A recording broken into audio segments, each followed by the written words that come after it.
My mom and my mother-in-law threw me a surprise baby shower on Sunday and invited all of my family, and most of my friends who are in my hometown. It was great. I don't usually get to see everyone when I visit, so it was really nice to have them all there. My sister is also pregnant. She is 34 weeks and I am 36 weeks. My mom and I have been planning her baby shower with her that will be 2 weeks from now. At the shower, everyone kept complimenting me on how tiny I am and how good I look, and I could see my sister was getting really jealous. It was really upsetting her, so I tried to change the topic, but after the first little bit she retreated to a table in the corner, with her friend looking incredibly angry. I tried to ignore it and we started playing shower games. Later, her friend asked if any of us knew where she was since she hadn't seen her in a while. Everyone was extremely worried because she wasn't answering her phone, and we thought she could have gone into labor or fallen or something terrible. The shower was in a party room at an arena, so it's a huge building, and everyone there, 70 of us, began searching the entire place up and down looking for her. Many people got into their cars to drive around the area and the different routes to the hospital to see if they saw her car. We also called her husband to see if he had heard from her, and he left work to help look. My other sister found her sulking inside a Timmy's. She refused to come back to the shower because she was upset that she wasn't getting any attention and everyone was fawning over me. It took a while for everyone who left to get back, and while we tried to carry on with the shower, the whole mood was soured and it was really awkward. I'm so upset with her now. I suspect once the baby comes I won't go down to my hometown as much, and I won't get to see many of those people as often as I did before. So that was my last chance to get together with everyone before the baby. It's not even the first time she's done something like this. At my wedding she complained to anyone who was willing to listen about how my husband is very touchy-feely with me. And now whenever he touches me in any way in front of her, she'll grumble and roll her eyes like she is upset that he is attracted to me, or something. He dropped me off at the shower, and when we were talking to friends he was standing behind me holding my belly, and she said, "That's disgusting," and made a gagging noise. She also won't show up to something unless someone has called her to ask where she is and tell her we're waiting for her.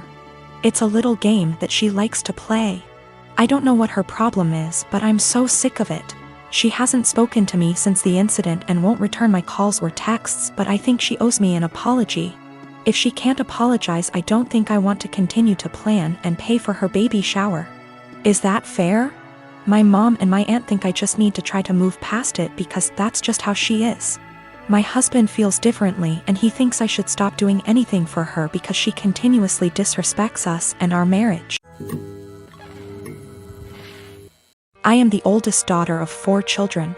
I'm currently 25, second oldest is 23, third is 20, and youngest is 18.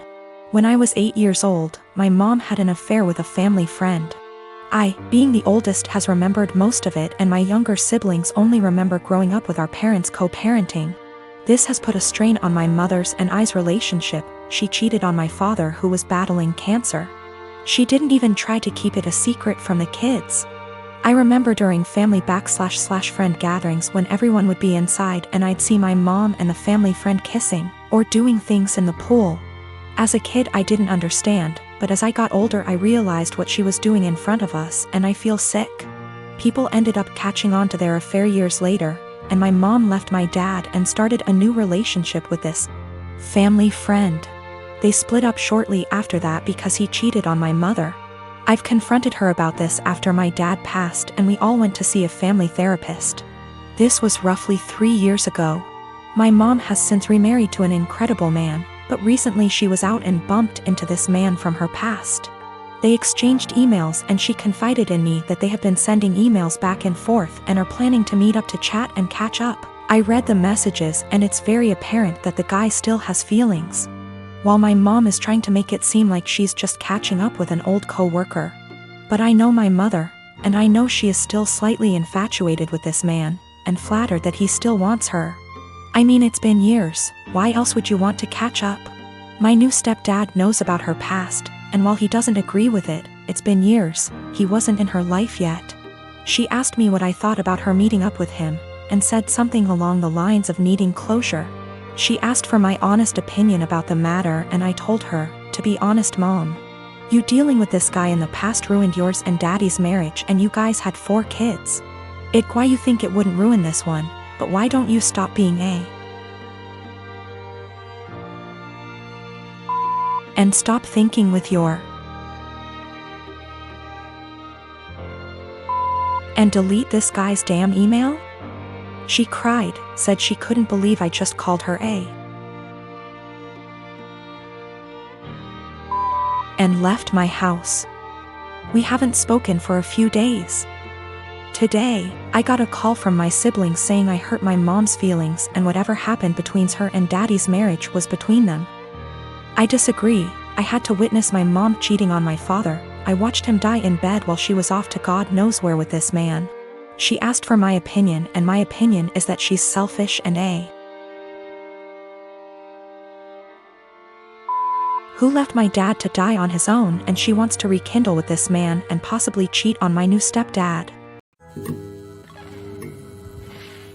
I'm 23. I've known I was adopted all along. For whatever reason, I became obsessed with learning more about my birth parents at age 13. I was told all my life that my parents met both of my birth parents before I was officially adopted. My mom was white from South America and my dad was white from Italy. They specified these two locations to explain why I had tan skin. As I was growing up, certain things about my physical makeup made me more curious about my birth parents. My hair was kept short as a kid, but as a teen I wanted to experiment. I grew it out and it grew out curly. Big curls, but still curly. This upset my parents, so they asked that I not grow it out. When I moved away for college, I began to let it grow again. I met my girlfriend in school. She is Black American, so she also helped me care for it. She once braided my hair before I FaceTimed my parents, who lost it on me for wearing it that way. Throughout my time in school, I still searched for my birth mom, but would always come up empty.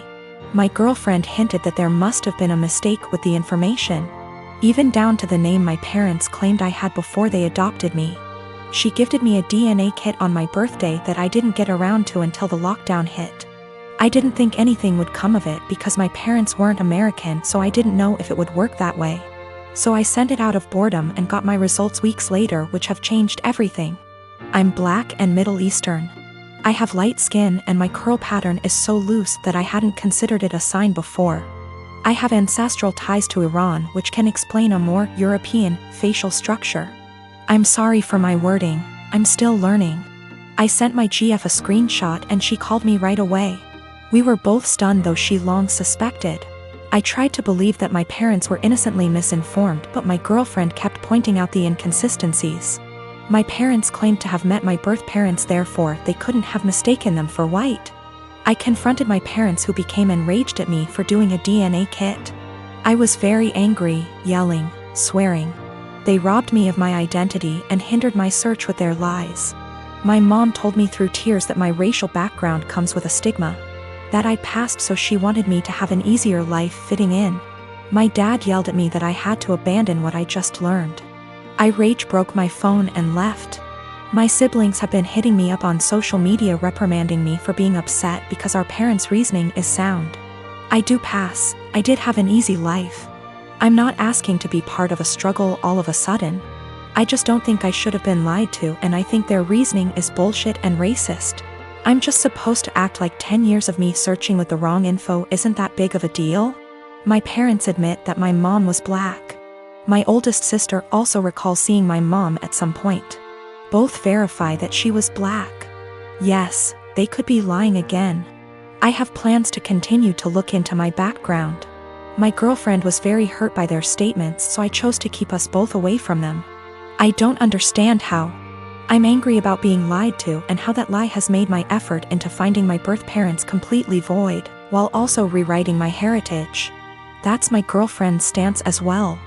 I'm tan enough that going to an all-white school still got me called slurs. Whatever issues my parents were trying to shield me from, it didn't work.